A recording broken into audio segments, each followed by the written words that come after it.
Welcome back to Let's Play Eternal Darkness, Sanity's Requiem. You would think that after the long and kind of arduous chapter with one Dr. Edward Roivas, that just to keep the pacing going, Alex would immediately embark on her own mission, now that she has a solid gold given to her by her grandfather about collecting these 4 artifacts. The problem is, she only has 2 of them.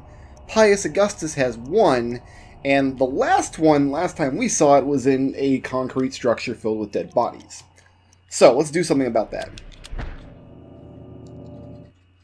Wherever disaster and death lurk, there is likely to be an ancient. So this chapter takes place in the early 90s during the Persian Gulf War.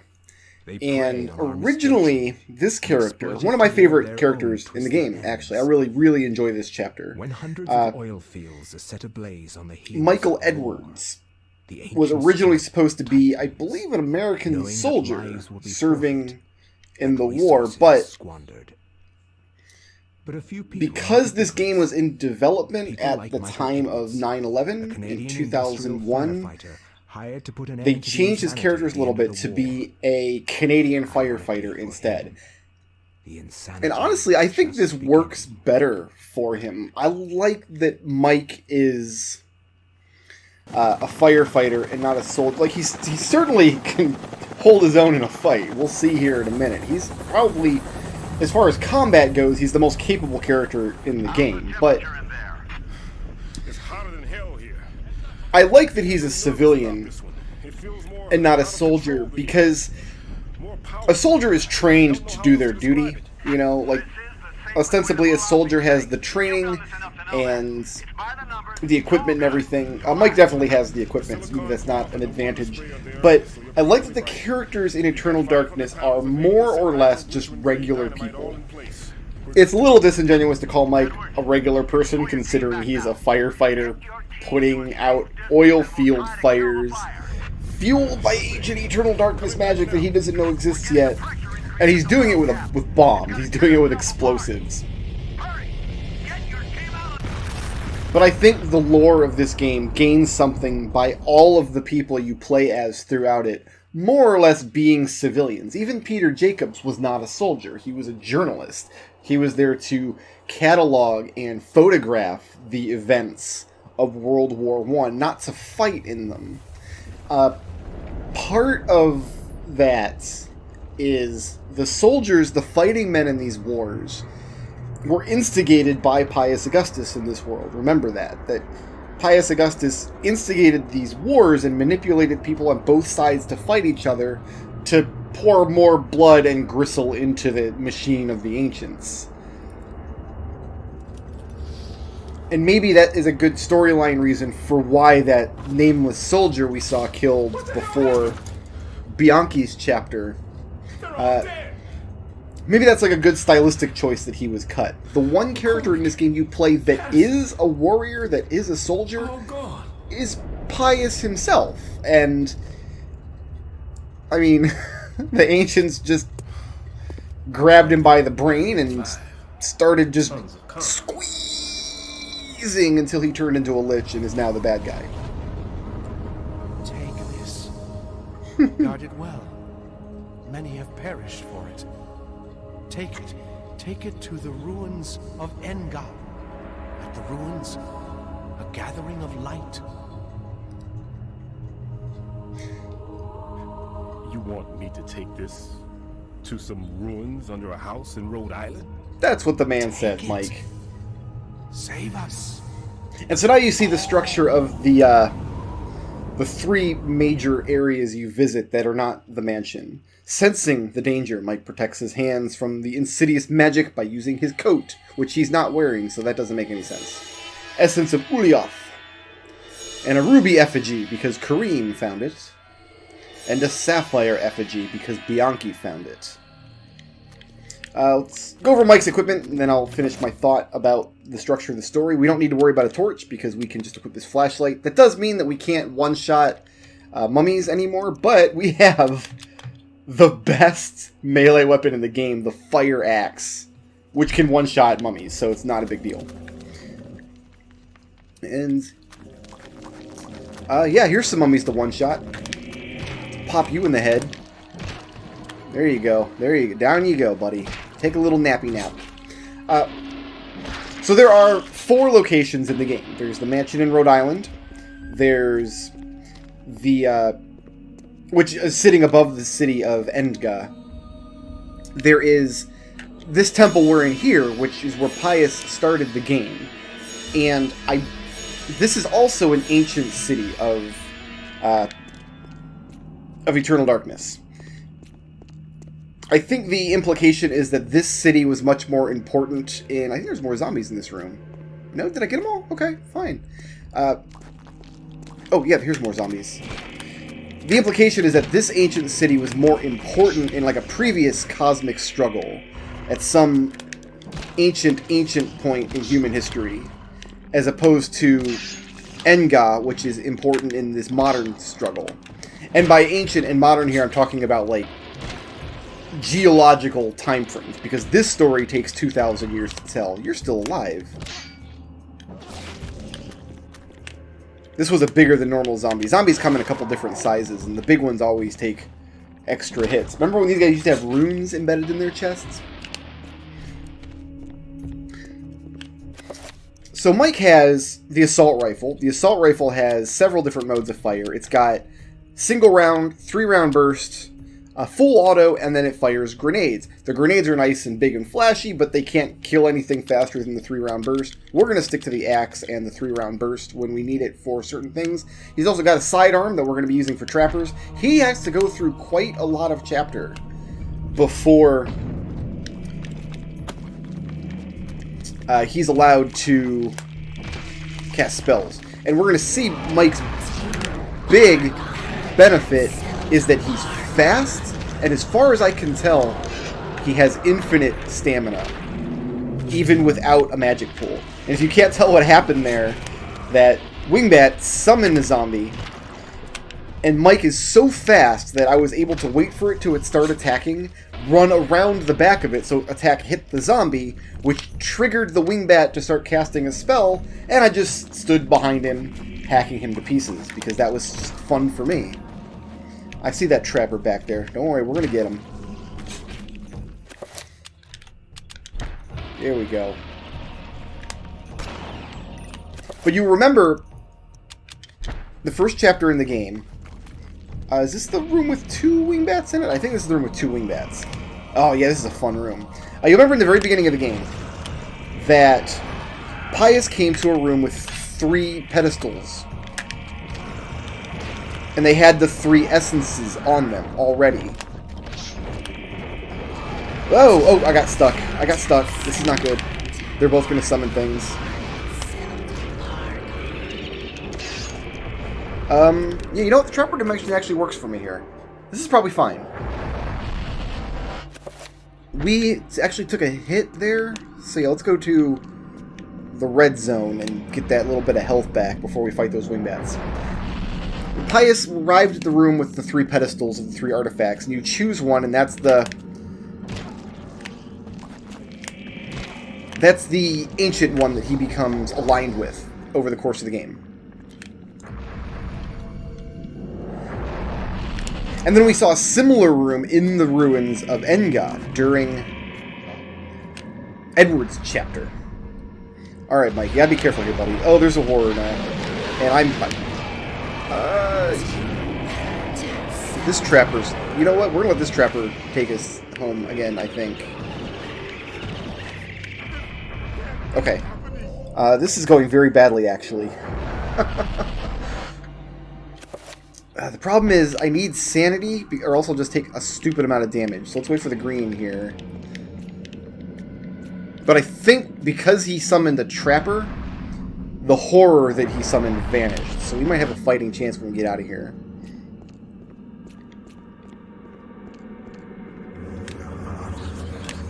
Okay.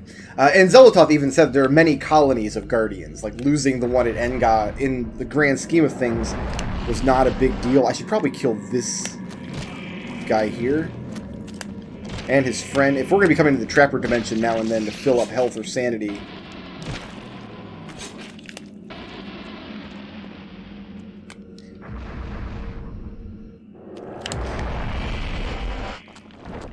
Okay. Behind this guy, start chopping him in the back. Wait till his friend turns around here. One's dead.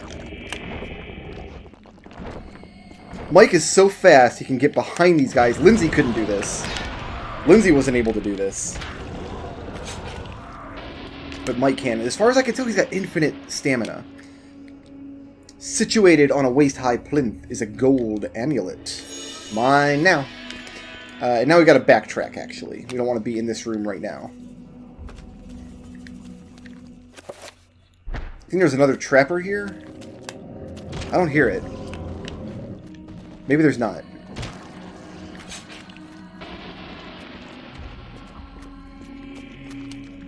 Yeah, maybe there's not. Oh no, there is. There is. I see him. Let's equip the Glock. Why can't I shoot the trapper? Oh my god, I got him, but he... It wouldn't let me target the trapper for some reason. You know what it might be, actually? To change targets in this game, and it's why I haven't been doing it very much. I try to avoid it. We want health now. Oh, no, there's a horror over there. Oh, can we get in there? Okay, so we'll destroy this horror and fill up our health. The targeting button is the R button, and the R button on the GameCube controller is an analog situation. It's got a lot of give to it, and then there's like a click at the end when it's depressed all the way down. If you ever watch like footage of Super Smash Bros. Melee, and sometimes they put up a shield and it looks like big and transparent, and sometimes it's like opaque and smaller. That's the difference. That's like a half pull versus a full pull on that button. Really? It's gonna bring me back right in this guy's loving embrace? Let me ask you something, son. But in order to change targets in this game, you have to half pull. I'm going to go up this ladder, I believe. You have to half pull, so you're targeting somebody. And then without releasing all the way, which just causes you to lose your target, just kind of release it a little bit and then push it back in a little bit. It should switch targets. But this controller is so old, I wonder if just the analogs part of that, of the shoulder buttons, are giving way. I actually have a second GameCube controller somewhere. Because it takes more effort to push all the way in and get a full click, and because that's how you bring up a shield in Smash Brothers, back in the day, to play Smash Brothers Melee, I actually opened the controller up and removed the little spring inside the shoulder button, so I couldn't do a half pull anymore. All I could do is a full pull. Just to make it easier on myself when it comes to make it easier to shield myself in Smash Brothers. That's a fun little story about controller surgery that I just told you. And this, I think, is just a puzzle room. And I know what you're thinking. Brickroad, you've been saying this game has puzzles, but you have not pushed a single box, and you've not directed a single laser beam. And I hate to disappoint you, but there are no block pushing puzzles in this game. But they can't make an Indiana Jones style trapped temple and not have a laser beam puzzle. Of course they have to. We just want to aim at this centerpiece here. There we go. So in the lore, the importance of this city is that Pius came here and took one of the artifacts away. And only now are we going to get the Tome of Eternal Darkness with Michael, after we killed a whole bunch of monsters. And we have a new resident of the hall, obviously, Dr. E. Roivas himself, looking very distinguished indeed, sir. And now we have the tome.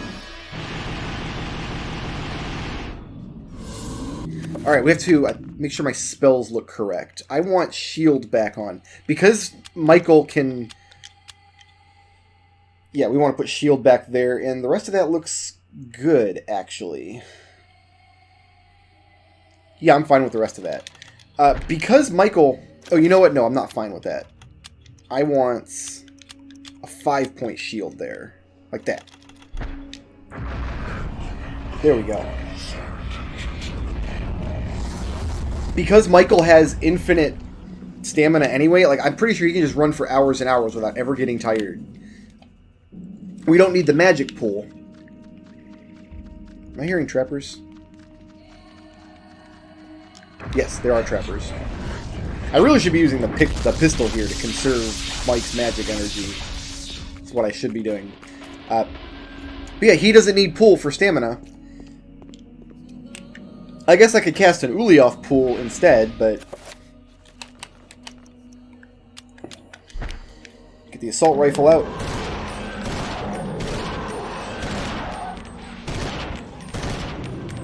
That's all.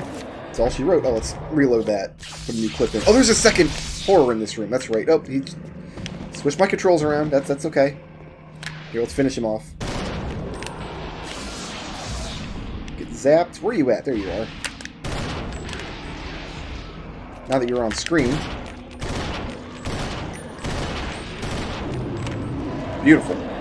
That's what we use the assault rifle for. Unfortunately, I won't be firing any grenades. They're not that useful in the long run.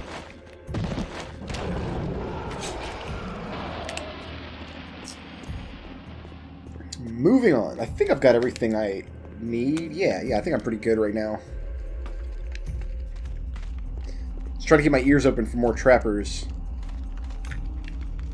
Coming around the corner here. Where am I at? Okay, I know where I am. Yeah. Oh, wait, do I want to go up this ladder? Not yet. Not just yet. First, we have to... worms! And the worms just axe.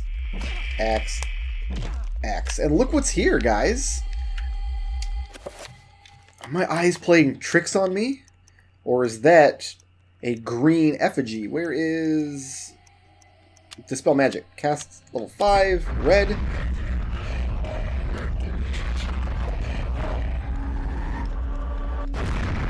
Now, the room where we fought the 2 wingbats, where there was another path out of that room, if we go down this tunnel and climb that ladder, we'll eventually loop back around to that room. But that's not where we want to go. Where we want to go is up this ladder.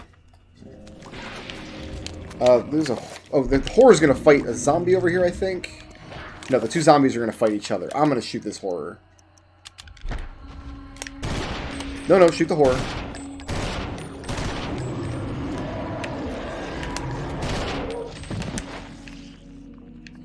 I mean, you do kind of get plenty of ammo. I guess you don't have to try to conserve ammo. It's just there are chapters in this game where you don't get ammo refills, and this is one of them. They start the chapter with all the ammo you can ever get. It's not like the Roivas family estate, which is just swarming with ammo. Alright, down we go. Nope.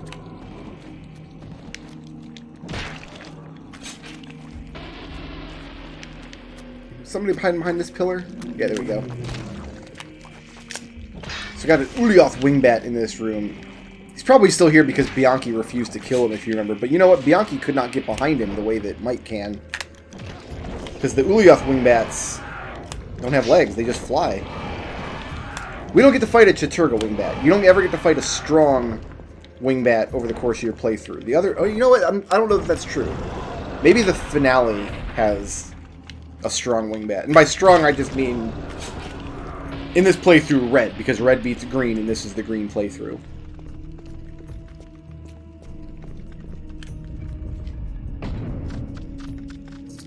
Okay, 4 trappers in the same room. We're gonna no-brainer this one.